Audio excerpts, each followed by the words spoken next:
بسم الله الرحمن الرحیم الحمدللہ ثم الحمدللہ اللہم لک الحمد۔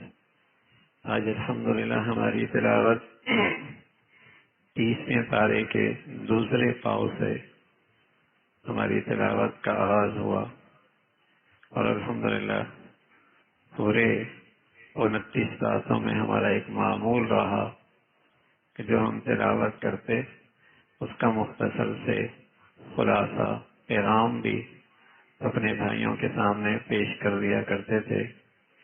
تو آج 29ویں کی رات ہے اور 30واں پارہ ہے، اور اس سلسلے کی یہ ہماری آخری نشست بھی ہے۔ آج ہم نے اپنی تلاوت کا آغاز سورہ مطففین سے کیا، اور جس میں ایک ضابطہ بتایا کہ کوئی لوگ ہوتے ہیں وہ اپنا حق لینے میں بڑے سرگرم ہوتے ہیں، لیکن جب معاملہ دوسروں کی حق کی ادائیگی کا ہوتا ہے بڑی کوتاہی کرتے ہیں، خود اپنے حق میں انصاف چاہتے ہیں اور دوسروں کے حق میں ظلم کرتے ہیں۔ جو اپنے لیے پسند کرتے ہیں وہ دوسروں کے لیے نہیں پسند کرتے۔ جو اپنا حق لینے میں بہت اہتمام، بہت سرگرم، دوسرے کے حق لینے میں بہت کوتاہ، بہت انصافی سے کام لیتے ہیں، فرمایا یہ وہی ہو سکتا ہے جسے مرنے کا یقین نہیں ہے۔ اسی کی معاشرت میں یہ کھوٹ ہو سکتا ہے، اسی کے یہ معاملات خراب ہو سکتے ہیں جس کو اللہ کے سامنے پیشی کا یقین نہیں ہے، ڈر نہیں ہے۔ گناہ ہے نا، دل سیاہ ہو جاتا ہے، زنگ لگ جاتا ہے، زنگ لگتا اللہ والران علی قلوب، دلوں پہ زنگ لگ جاتا ہے۔ اور ہم اس کا ایک آسان سے ترجمہ کیا کرتے ہیں، آنکھوں کا موتیا ہوتا ہے، آدمی آنکھوں کا اندھا بن جاتا ہے، دور کی چیزیں نظر نہیں آتی۔ جب گناہوں پہ زنگ لگتا ہے یہ دل کا موتیا ہوتا ہے، حق سچ نہ نظر آتا ہے، نہ عبرت پکڑتا ہے، اور نہ ہی کھربوں سال کی زندگی پیش نظر رہتی ہے۔ اسی زندگی کو جینا مرنا سمجھتا ہے، یہ دل کا موتیا ہوتا ہے۔ ان کے لیے سجین فرمایا، نیک لوگوں کا تذکرہ فرمایا، علیین، جہاں نیک لوگوں کی روحیں ہوں گی، ان کے اعمال ہوں گے، جنتی ان پر چہرے پہ نعمتوں کے تازگی ہوگی۔ تسنیم چشمے سے شراب ملی ہوئی، اس سے بڑا لطف وہ لے رہے ہوں گے۔ دنیا میں جو اہل دین کا مذاق اڑایا کرتے تھے، آج ان کا مذاق اڑایا جا رہا ہے جب وہ اللہ کی پکڑ میں آئیں گے۔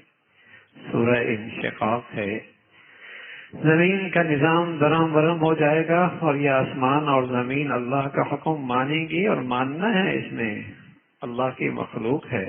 یہ انسان مختلف سفر کرتے کرتے بچپنا، جوانی، ادھیڑ عمر، بڑھاپا، موت، سفر کرتے کرتے پہنچنا اس نے اللہ کے پاس ہی ہے، جانا وہیں ہے، کہاں جائے گا؟ پھر اللہ نے سورہ بروج کا تذکرہ فرمایا، قسمیں کھائیں، اور ایک خاص واقعہ ذکر فرمایا۔ ایک یہودی بادشاہ تھا، کاہنوں سے کام لیا کرتا تھا، جادوگروں سے مدد لیا کرتا تھا، بوڑھا ہونے لگا وہ جادوگر۔ ایک بچہ اس کی شاگردی میں لایا گیا، بچہ جاتا، شاگردی حاصل کرتا، جادوگری سیکھتا۔ راستے میں ایک اللہ والے کی مجلس ہوتی تھی، جو اللہ کا واقعی ولی تھا، نیک آدمی تھا۔ یہ بچہ کچھ گھڑی ان کے پاس بھی بیٹھتا تھا اور وہاں بھی جایا کرتا تھا۔ ایک دن راستے میں ایک شیر نے لوگوں کا راستہ روک رکھا، اس نے ہاتھ میں پتھر لیا اور کہا، اے اللہ، جس کے پاس میں جاتا ہوں اگر واقعی وہ اللہ والا ہے تو اس شیر کو اس سے موت آ جائے، لوگوں کے لیے راستہ کھل جائے۔ اس نے مارا تو شیر مر گیا، اس کا ایمان یقین اور پختہ ہو گیا، شہرت سی ہو گئی کہ اس بچے کے پاس ایسا علم ہے، ایسا علم ہے۔ تو اندھے لوگ جو ماں کے پیٹ سے اندھے آتے، اس کے پاس آتے، یہ انہیں ایمان کی دعوت دیتا، اللہ کا کلام پڑھ کے دم کرتا، وہ صحت مند ہو جاتے، شہرت ہو گئی، شہرت ہو گئی۔ یہودی تھا بادشاہ، اس اللہ والے کو بھی شہید کر دیا، اس بینا جو اندھا کے بعد بینا ہوا اسے بھی شہید کر دیا۔ اس نوجوان کے لیے عبرت کا نشان بنانے کے لیے اپنے کرندوں سے کہا پہاڑ پہ لے جاؤ، اسے وہاں سے گراؤ، جسم کے ٹکڑے ہو جائیں۔ لے کے گئے، زبان پہاڑ پہ حرکت آئی، سارے مارے گئے، اللہ نے اس کی حفاظت فرمائی۔ پھر اسے سمندر میں لے جایا گیا، کہا کشتی میں لے جاؤ، اسے اٹھا کے پھینک دینا، عبرت کا نشان بناؤ۔ کشتی الٹی، سب مر گئے، یہ بچ گیا۔ جیسے اللہ بچانا چاہے کون مار سکتا ہے؟ اس نوجوان نے کہا سارا مجمع اکٹھا کرے، مجھے مارنا چاہتے ہو نا تو میں تمہیں طریقہ بتاتا ہوں، مجمع اکٹھا کرو اور سب کے سامنے ایک جملہ کہو، بسم اللہ، اللہ کا نام لے کر مجھے مارو، میں مر جاؤں۔ سبحان اللہ، کیسا خوش نصیب نوجوان تھا، اپنی جان کی قربانی تو دے رہا تھا لیکن ہزاروں آدمیوں کو ایمان سے جوڑ رہا تھا اور لوگوں کو تعارف کرا رہا تھا اپنی قربانی سے کہ کوئی ذات ہے، اللہ ہے۔ ایسا ہی ہوا، جب اسے مارا گیا یہ شہید ہو گیا، جب شہید ہو گیا تو ہزاروں آدمی ایمان لے کے آ گئے۔ اس یہودی نے خندقیں کھدوائیں آگ کی ان ایمان والوں کو ڈالنے کے لیے، تو قرآن میں ان خندقوں کا تذکرہ ہے جس میں ایمان والوں کو ڈال کر انہیں جلا دیا گیا۔ اللہ تو اللہ ہے، اللہ تو اپنے پیاروں کی روح پہلے ہی قبض کر لیتا ہے، انہیں آگ واگ نہیں لگتی، انہیں آگ واگ نہیں لگتی۔ تو وہ اللہ رب العزت نے اس کا تذکرہ فرمایا، اس یہودی نے مسلمانوں کو آگ کی خندوں میں جلا ڈالا، آگ کی خندقوں کو میں جلا ڈالا، اور آج کا یہودی بھی مسلمانوں بچوں پر آگ پھینک رہا ہے۔ فلسطین کی زمین پر شام کو جلا کے رکھ دیا ہے، عراق کو تباہ کر کے رکھ دیا ہے، افغانستان کو برباد کر کے رکھا ہے، اور کشمیر کے مسلمانوں پر مشرکوں نے آگ برسا برسا کے کتنوں کو ذبح کر دیا ہے، جلا کر خاک کر دیا ہے۔ میرے عزیزو، یہ امت کے ساتھ کیا ہو رہا ہے؟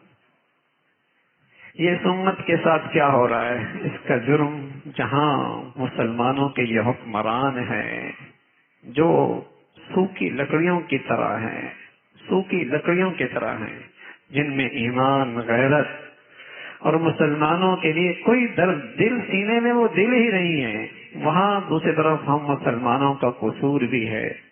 ہم نے بھی سیاسی جتھوں کو تو مضبوط کیا، اپنی برادریوں کو تو مضبوط کیا، اپنے فرقوں کو تو مضبوط کیا، رنگ نسل کے اور ملکوں کے بت تو کھڑے کیے، لیکن اسلامی رشتے کو مضبوط نہیں کیا، ایمان اسلام کے رشتے کو مضبوط نہیں۔ ایمان کی قیمت ہی ختم ہو گئی تو اسلام کے رشتے کی قیمت کہاں رہی؟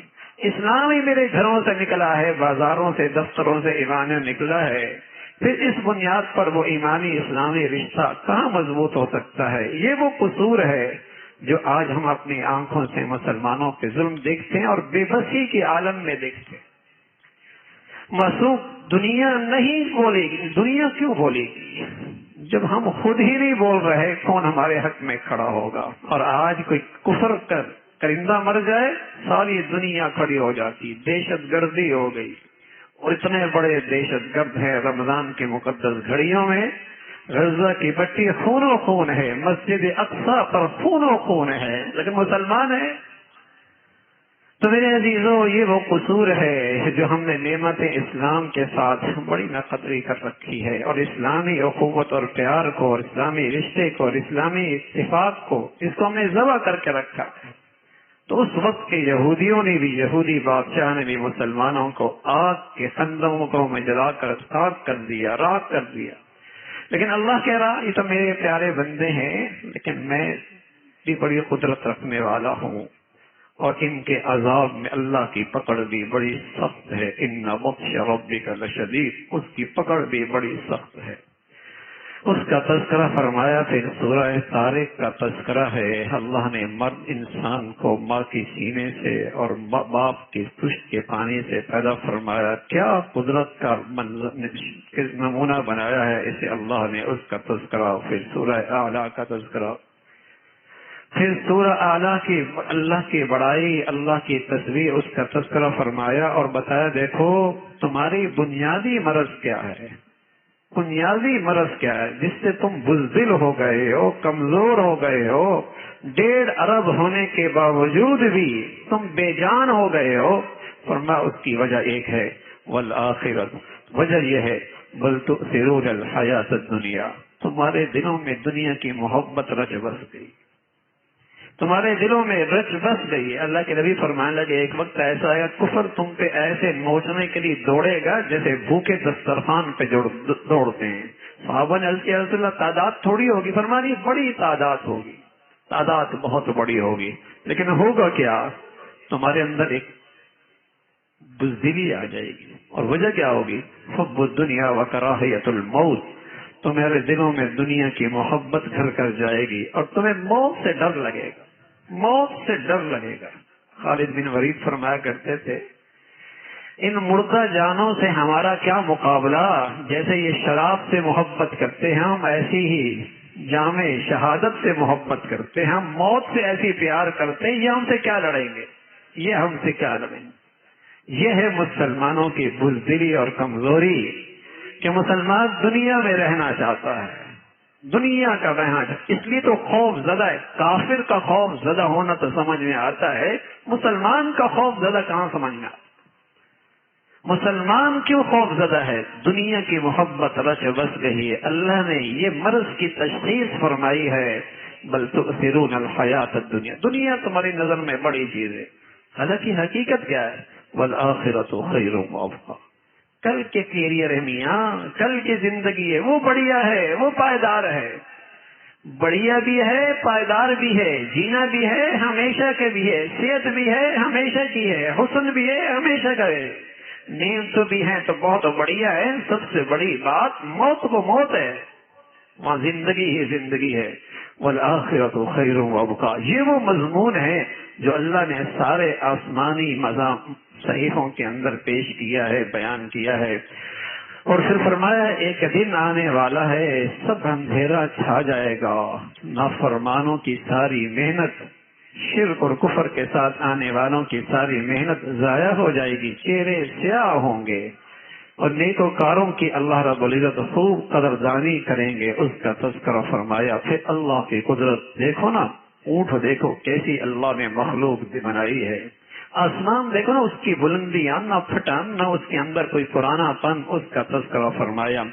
پھر سورہ فجر ہے، فجر کے اندر سورہ فجر میں قسمیں ہیں. آخری عشرہ ہے ذی الحجہ کی 10 دنوں کی فضیلت کا تذکرہ فرمایا. قوم عاد، قوم سمود کی ہلاکت. بڑی بڑی قومیں پہاڑوں کو تراش کے محل بنایا کرتی تھی، لیکن جب اللہ کے نظام کے مقابلے پہ آئیں گی تو پاش پاش ہو گئی. جب اللہ کے نظام کے مقابلے میں آئی ٹکڑے ٹکڑے ہو گئی. فرعون ایسا ظالم تھا، کیلوں والا فرعون، کیلوں والا.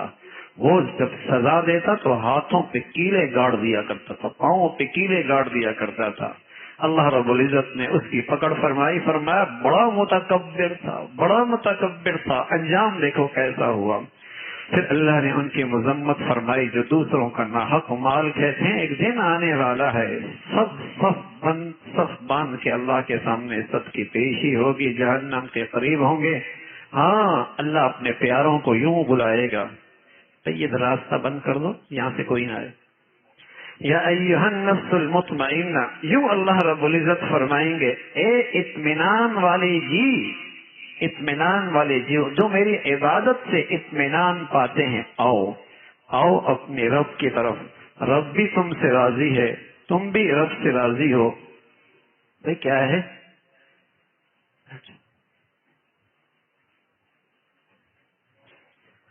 تو اللہ رب العزت اس طریقے سے پکاریں گے فادخلی فی عبادی وادخلی جنتی. پھر سورہ بلد کا تذکرہ ہے، سورہ بلد کا تذکرہ ہے جس میں مکہ کی سرزمین کی عظمتوں کا تذکرہ، پھر انسان جو اللہ کو نعمتیں دیتے ہیں ان نعمتوں کا تذکرہ فرمایا، پھر سورہ شمس ہے کئی ساری قسمیں کھانے کے بعد بتایا جو اپنے دلوں کو پاک صاف کر لیتا ہے کامیاب وہی ہوا کرتا ہے۔ یہی قیمت کل قیامت کی منڈی میں چلے گی، نہ دولت چلے گی، نہ مال چلے گا، نہ اولاد چلے گی۔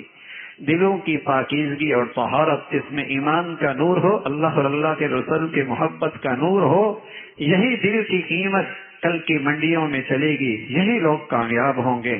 قومیں نافرمان قوموں کی پکڑ کا تذکرہ فرمایا اللہ جب پکڑتے ہیں تو اسے انتقام کا ڈر کوئی نہیں ہوتا، اسے کسی کا خوف نہیں ہوتا کہ بدلہ کون لے گا اس ذات سے۔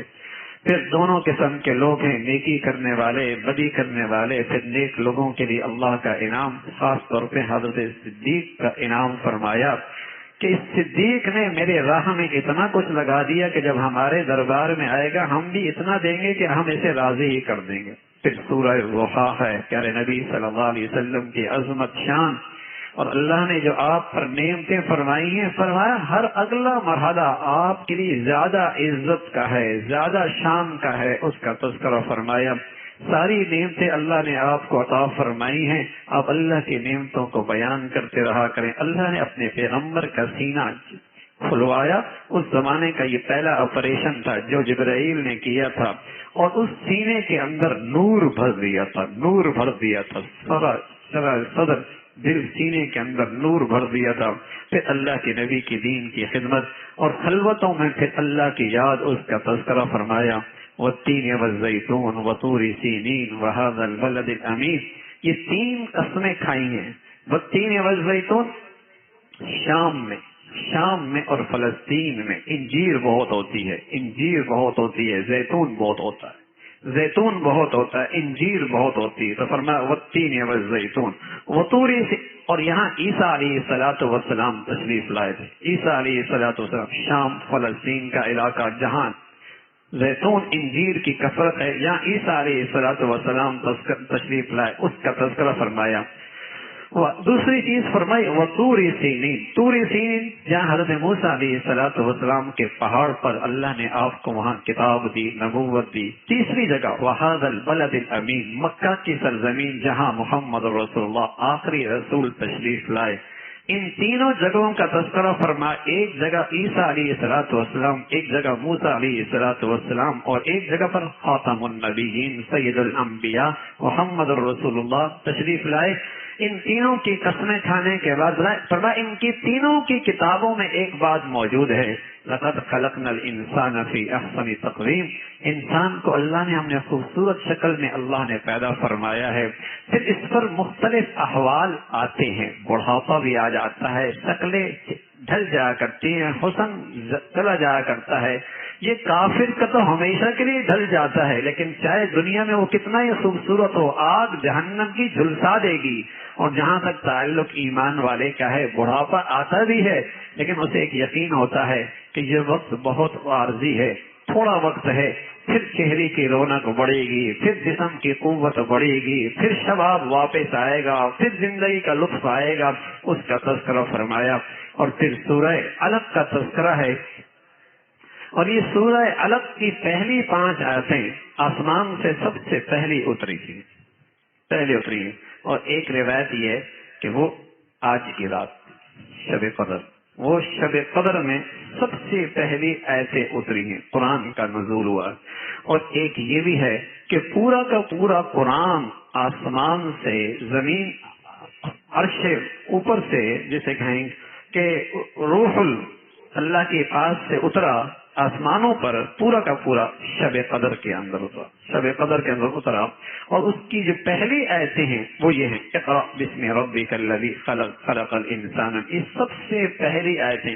ایمان کا حکم بعد میں آیا، نماز کا حکم بعد میں آیا، توحید کا حکم بعد میں آیا، سارے مسائل، سارے عقائد کی تفصیل بعد میں آئی۔ جو سب سے پہلا پیغام اس امت کے لیے آیا وہ ہے اقرأ، پڑھو۔ بتایا اس امت کا تعلق جہالت سے نہیں ہے، اس امت کا تعلق تعلیم سے ہے۔ اور پھر اللہ کریم نے، چونکہ قومیں تعلیم سے بنا کرتی ہیں، قومیں تعلیم سے بنا کرتی ہیں، قومیں درسگاہوں سے بنا کرتی ہیں، قومیں قومیں استاد سے بنا کرتی ہیں، قومیں ماؤں کی گودوں میں بنا کرتی ہیں، قومیں تعلیمی اداروں کی چار دیواریوں میں قومیں بنا کرتی ہیں۔ تو فرمایا اقرا، پڑھو۔ اس قوم کا تعلق علم سے ہوگا، اور علم بھی کیسا؟ نصاب بھی خود دیا ہے، ڈاکٹر بنے، انجینئر بنے، سائنسدان بنے، سیاستدان بنے، تاجر بنے، زارع بنے، لیکن سب سے پہلے اپنے رب کو پہچانتا ہو، اس رب کی بندگی ہو۔ اگر اس تعلیم میں رب کا تعارف اور بندگی نہیں، وہ تعلیم نہیں، تخریب ہے۔ لوٹنے کے طریقے آئیں گے، کرپشن کے طریقے آئیں گے، دولت کو سمیٹ کر تجوریوں میں بھرنے کے طریقے آئیں گے۔ جتنے پڑھے لکھے ہیں اللہ سے بیزار اور اللہ سے دور ہیں، وہ کیا ہوا؟ پہلے ڈاکو ڈاکہ مارا کرتا تھا اپنی جان کو خطرے میں ڈال کر، اب پڑھا لکھا ہے گھر بلا کے ڈاکہ مارتا ہے، عزت بھی پاتا ہے اور ڈاکے کے نشان بھی نہیں چھوڑتا۔ جس تعلیم میں رب کا تعارف نکل جائے، اس تعلیم سے تقریب آئے گی۔ قوموں کی تعمیر اس تعلیم میں ہے جس میں تربیت ہے۔ قوموں کی، ہمارا مسئلہ تعلیم نہیں ہے، ہمارا مسئلہ تعلیم کے ساتھ تربیت ہے۔ ڈگریوں والے تو بگاڑ پیدا کرتے ہیں۔ کیا جنگلوں سے لوگ آتے ہیں؟ ہمیں جو 70 سال سے لوٹا ہے کیا جنگلوں سے آئے تھے؟ نہ، بڑے بڑے اداروں سے، یونیورسٹیوں سے، اداروں میں بیٹھے لوگ پڑھے لکھے ہیں۔ تربیت نام کی چیز کوئی نہیں ہے، خوف خدا نام کی چیز کوئی نہیں ہے، یہ تعارف ہی نہیں ہے کہ پالتا رب ہے، رب پالتا ہے۔ اللہ نے تعلیم کی اہمیت بھی بتائی، تربیت کی بھی اہمیت بتائی ہے۔ تعلیم وہی تعلیم ہے جس میں تربیت بھی ہو، اس کا تذکرہ فرمایا۔ پھر فرعون ظالم، اس قوم کا فرعون ابو جہل تھا، وہ اللہ کے نبی سے دشمنی کرتا تھا۔ آپ نماز پڑھ رہے تھے، وہ پریشان کرتا تھا، آپ نے اسے پرے کیا۔ جب پرے کیا، کہنے لگا مکہ کی سب سے بڑی مجلس میری ہے، پوری مجلس آ کر آپ کے ساتھ مقابلہ کرے گی۔ اللہ کی طرف سے جواب آیا، یہ آئیں تو صحیح، بتا دیں اللہ کے فرشتے میرے ساتھ ہیں، اللہ کے فرشتے میرے ساتھ ہیں۔ پھر سورہ قدر کا تذکرہ فرمایا۔ جانتے بھی ہو قدر ہے کیا انداز ہے اللہ کا، وما ادراک ما لیلۃ القدر، جانتے بھی ہو لیلۃ القدر ہے کیا، اس کی شان کیا ہے، اس کی عظمت کیا ہے۔ لیلۃ القدر خیر من الف شہر، یہ ایک مہینے کی عبادت 83 سال سے عبادت سے زیادہ ہے۔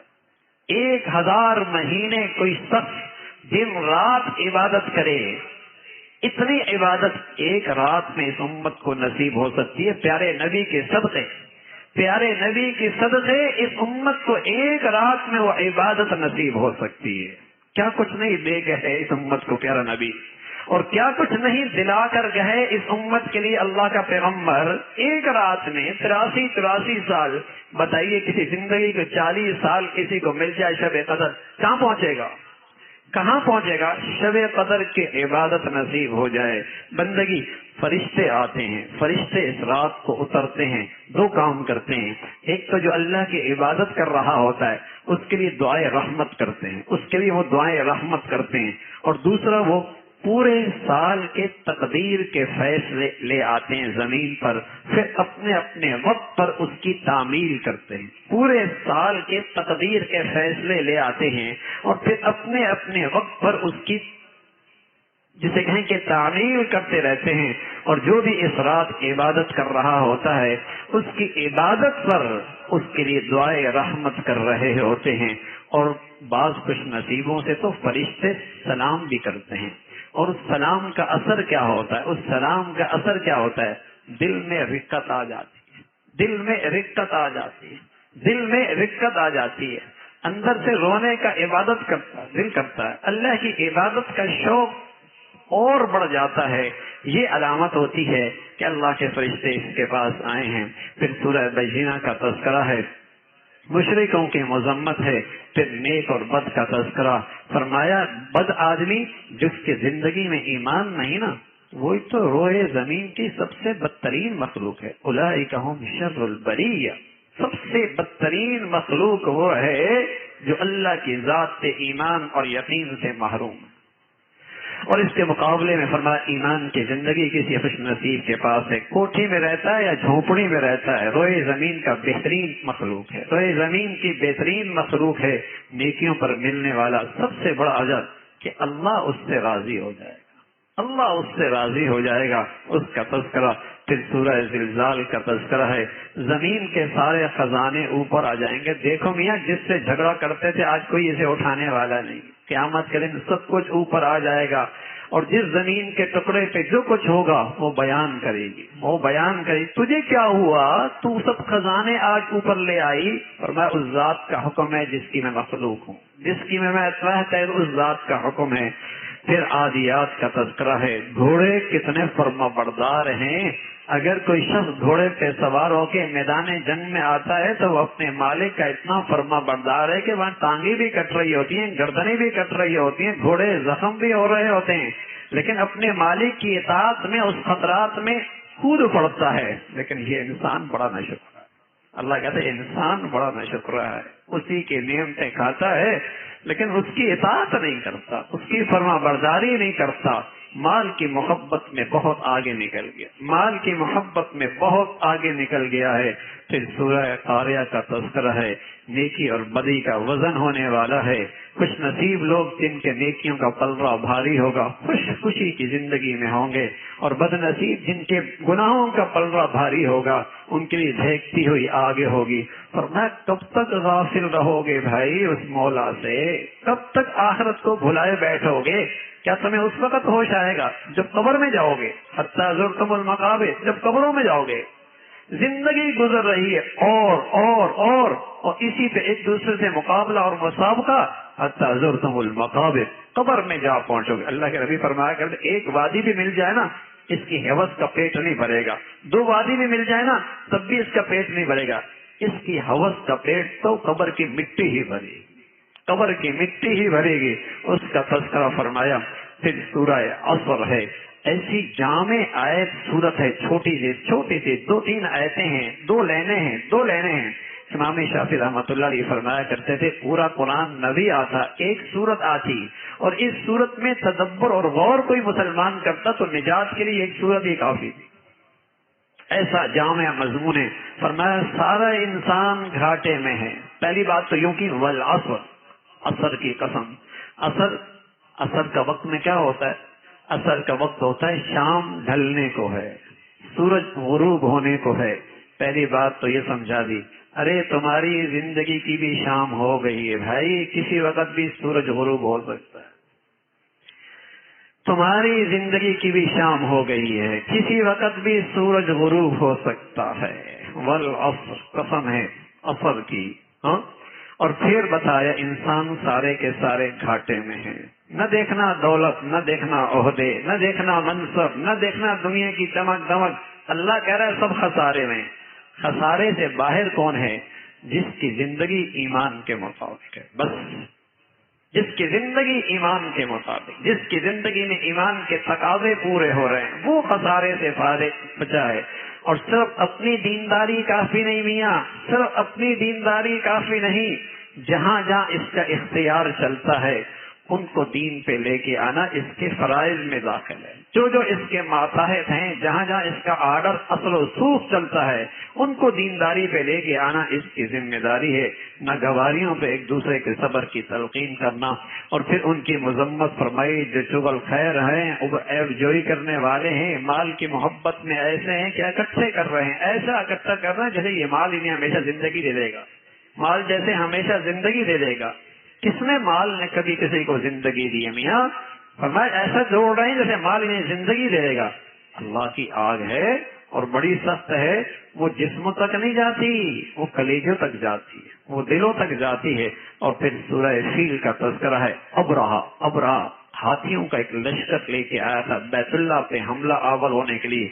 صنع یمن کا گورنر تھا، صنع کا وہاں کا گورنر تھا ابرہا، وہ ایک لشکر لے کے آیا تھا۔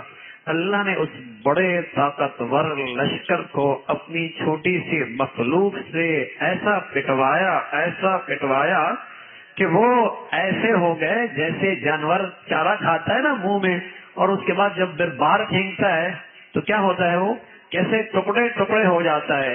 اللہ نے اس سارے طاقتور لشکر کو اپنی چھوٹی سے ایک پرندے کے ذریعے ایسا ذلیل کیا، ایسا رسوا کیا، ایسا پٹوایا کہ سب چورا چورا ہو کے رہ گئے۔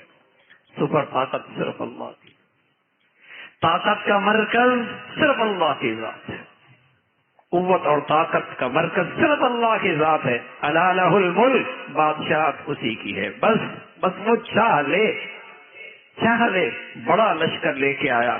اللہ نے کوئی فوج نہیں بنائی، فوج نہیں تیار کی، چھوٹا سا پرندہ چونچ میں، اس نے چونچ میں پتھر کا ایٹم رکھا ہوا تھا، ایٹم، وہ سر پہ لگتا، جسم کو چیرتا ہوا، ہاتھی کو چیرتا ہوا زمین پہ جاتا، اور وہ جب چیرتا ہوا جاتا تو جسم کے ٹکڑے اس سے گرنا شروع ہو جاتے، جسم کے ٹکڑے اس سے گرنا شروع، جسم کے ٹکڑے اس سے گرنا شروع۔ اللہ اللہ ہے، کسی قوم کی بربادی کے لیے اسے لاؤ لشکر کی ضرورت نہیں، بس اس کا ارادہ ہے، اس کا فیصلہ ہے۔ پھر سورہ قریش کا تذکرہ ہے، اللہ کی نعمتیں دیکھو، کیسا تمہیں امن دے دیا، کیسا امن دے دیا۔ اللہ کے نبی صلی اللہ علیہ وسلم کے آنے سے پہلے عرب کا خطہ قتل و غارت کے اماجگاہ تھی، پھر اللہ نے ایمان کی برکت سے وہاں امن دے دیا، اور یمن شام کے سارے سفر پر امن ہو گئے۔ فرمایا جس ذات نے یہ امن دیا پھر اس ذات کا حق ہے نا، اس کی بندگی کرو۔ پھر مذمت فرمائی ان نمازیوں کی جو اپنی نمازیوں میں کوتاہی کرتے ہیں اور بہت معمولی چیزوں کو بھی لینے دینے کے اندر بخیل بنتے ہیں، ان کی مذمت فرمائی۔ پھر پیارے نبی صلی اللہ علیہ وسلم کو جو اللہ نے حوض کوثر دیا ہے، وہاں سے آپ پانی پلائیں گے، اس اعزاز کا تذکرہ ہے، اور فرمایا آپ کے دشمنی دم کٹے ہیں، نسل ان کی ختم ہوگی، نسل ان کی ختم ہوگی۔ پھر سورہ کافرون کا تذکرہ ہے، جس میں پیغام ہے کہ مسلمان اور کافر کے درمیان ایسی مصالحت کی کوئی گنجائش نہیں جس میں مسلمان کو اپنی دینی زندگی سے دستبردار ہونا پڑے۔ مسلمان اور کافر کے درمیان ایسی مصالحت کی کوئی گنجائش نہیں جہاں مسلمان کو اپنے دین کے کسی حصے سے دستبردار ہونے پڑے۔ کافر کہا کرتے تھے ایک دن آپ ایک سال ہمارے معبودوں کی پرستش کریں، ایک دن ہم آپ کے خدا کی عبادت کریں گے، تو صاف کہہ دیں کافروں سے کہہ دو تمہارا دین تمہارا، کہ ہم تم مشرک بن کے موحد نہیں بن سکتے، اور ہم توحید پرست ہو کے شرک نہیں کر سکتے، تمہارا دین الگ ہے، ہمارا دین الگ ہے، اس کا تذکرہ فرمایا۔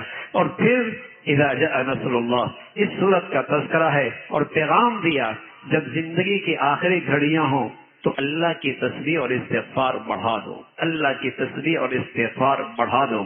جب یہ آیت صورت آئی نا، حضرت صدیق اکبر رونے لگے، کیوں رو رہے ہو؟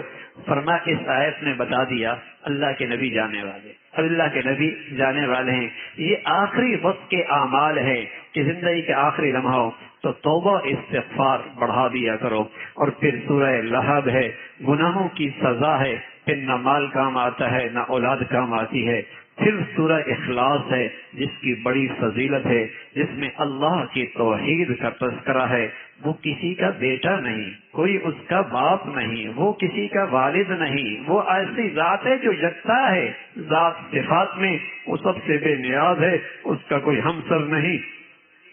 پھر سورہ فلق ہے اور سورہ ناس ہے، یہ دو صورتیں 11 آیات تمام آفات کے لیے قلعے کا کام کرتی ہیں، تمام آفات، روحانی، جسمانی، دنیاوی، اخروی، تمام آفات سے حفاظت کے لیے قلعے کا کام کرتی ہیں۔